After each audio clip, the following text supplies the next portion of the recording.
And now at 6, we received some answers tonight about last weekend's mystery in Glastonbury, what we know about the death of a woman and why a car was submerged in water nearby.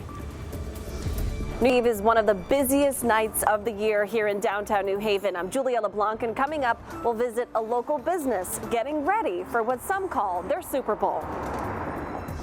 And state lawmakers will ring in the new year with some new laws. What the new laws are and how they will impact you is ahead. Now at 6, this is Fox 61, Connecticut's news station. Now, good evening and Happy New Year. Thanks for joining us for the Fox 61 News at 6. I'm Jamel Johnson. And I'm Bridget Piorlo. Glad you're here. The 2024 chapter closes tonight, but the 2025 one begins. Let's turn things over to meteorologist Sam Sampieri. Sam, how's the weather looking on the first day of 2025? Looking a little wet. At least it's going to be warm, guys, because temperatures are well above freezing. We don't have to worry about any icing or snow conditions. People driving around this evening, and then a wild, windy Wednesday evening and Thursday, even into Friday. Boy, what a beautiful day. You never know it was December 31st. In the low 50s, or still very warm. In the 40s across the region. And right now, clouds are thickening up. We are still dry. This little line of rain isn't really hitting the ground. It's out towards Williamsport. And we got some heavier rain and even some thunderstorms down in Washington, D.C. That will be here around 9 to 10, 11 o'clock. And then here we go, moderate to heavy rain around midnight, maybe even a rumble of thunder. Temperatures well above freezing. We'll continue to have on and off periods of rain overnight. So again, temperatures will be in the 40s this evening, and the rain starts between 9 and 11. And that heavy rain will continue overnight into tomorrow morning. And then mostly cloudy, turning cooler. Maybe some sprinkles or snow flurries later on in the afternoon and evening for the first day of 2025. Coming up, yes, I'll detail the rest of the week. Look ahead into next week, and a big cool down, Arctic air moving in. Will there be any snow with it? Details coming up in a few minutes. Jamal and Bridget. Looking forward to it, Sam. Thank you. And now at 6, the New Year's celebrations begin in Hartford with a fireworks show. This is a live look at Bushnell Park, where all the activities are happening first night. Hartford has also organized a New Year's celebration for the last 36 years. First Night joined us on our morning show yesterday to tell us why they do these early fireworks for parents and kids. The fun began at 2 earlier this afternoon, and festivities will go until the clock strikes midnight. Fox 61's Patty Foote will join us in around 30 minutes from now to tell us more about all the holiday happenings. And New Year's Eve is sure to come with lots of crowds in downtown New Haven. Now, with less than 6 hours left in 2024, local businesses and police are ready to welcome people for a fun and safe time. Fox 61's Julia LeBlanc takes us there. Here in downtown New Haven, New Year's Eve is one of the busiest nights of the year, and local businesses are getting ready for what many call their Super Bowl. For us, it's definitely a big night that we try to make sure that, we're on point. We have everything ready. Glamour Cardona says there's something special about working at a restaurant like this one on New Year's Eve. That's why I usually do it. It's fun. Time goes by quick. You're working with coworkers that you like. Everyone's hyped up about the New Year's Eve and the ball drop, so it's nice. Here at Teama Tequila Bar and Tacos, the real party starts at 10 when the DJ shows up.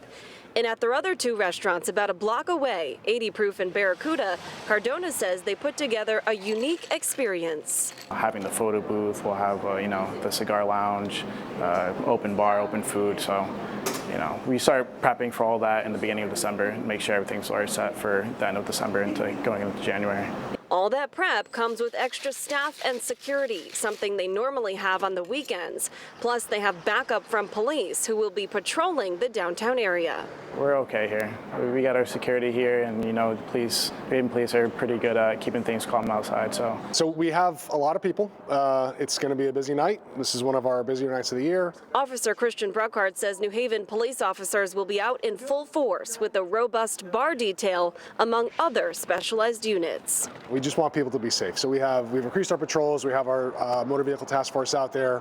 Hopefully there's going to be no street takeovers. Don't come down. We'll pop your tires. Bruckhardt says some bars even hired officers for extra safety, and their relationship with those businesses extends beyond big events like this. Yeah, our district manager is regularly in touch with bar owners, bar managers, things like that. You know, when we have bars that maybe have an issue, we want to correct that because, again, we want these establishments to do well. Something Cardona says he's hoping for too, not just for their own businesses, but for others. You know, hopefully we get more people and new people that, you know, experiences, you know, our restaurants and they enjoy it and they come back on a random day, like on a random Tuesday, you know, just because they had fun on New Year's Eve. Now, New Haven police say if you're going to be spending the night out drinking, make sure you are making safe, responsible choices and utilize ride-sharing services or get a ride from someone you know and trust. We are in New Haven. Julia LeBlanc, Fox 61, Connecticut's news station. It's the last day of 2024, and a new year means new laws in Connecticut. Fox 61's political reporter Emma Wolforce is joining us now in studio with more on what you can expect in the new year. Emma. Yeah, Bridget, Jamil, the legislative session ended 7 months ago, so you may have forgotten about some of the bills passed through the General Assembly then. There are about 15 new laws going into effect tomorrow, January 1st. Good news for Connecticut workers. The state's minimum wage will increase January 1st from $15.69 to $16.35 an hour. This comes from a 2019 state law that requires the minimum wage be adjusted each year based on the U.S. Department of Labor's Employment Cost Index. People who are working 2 and 3 jobs can cut back on the number of jobs they work. We know that minimum wage workers have to work 2 and 3 jobs just to make enough money to pay the bills. And more workers will now be eligible for paid sick days. Beginning January 1st, nearly all workplaces with at least 25 employees will be required to provide up to 40 hours of paid sick leave every year. Some seasonal employees and other temporary workers are exempt. This law will eventually expand further and apply to workplaces with at least 11 employees in 2026 and those with at least 1 employee come 2027. Everybody gets sick. Everybody deserves the time to care for themselves or for their loved one, no matter what kind of job they have, no matter how small their employer is, or whether they work full-time or part-time. Those in the home health care industry will also see more safety protections in the new year. This law comes after visiting nurse Joyce Grayson was killed in October 2023 while caring for a patient at a halfway house in Willimantic. The measure includes more disclosures about clients' histories of violence or abuse and requires the Connecticut Department of Social Services establish a home health worker safety grant program to fund emergency training, panic buttons, a dedicated emergency hotline, a buddy escort system, and GPS tracking for workers. If she had had that device where she could have pushed that button so that the whole neighborhood maybe could have heard that something was happening, I have to think, yes, it would help her. And you can find a full list of all the rest of the new laws going into effect tomorrow on our website at fox61.com. Jamil, Bridget. All right, Emma, thank you very much. Well, new tonight, a mother and her 2 children are safe after they fell through some ice.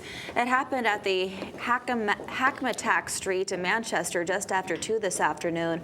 All 3 were treated by paramedics on scene and taken to the hospital as a precaution.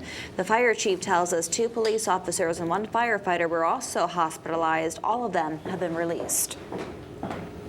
A person is dead after a serious crash and car fire in Middlebury. Route 63 just opened moments ago. It was closed for some time for officials' investigation. Middlebury police say 3 cars were involved in a crash on Route 63 just after 11 this morning. 1 car overturned and another caught on fire. 2 of the 3 drivers and 1 passenger were taken to the hospital. 1 of the drivers later died. Their identity has not been released.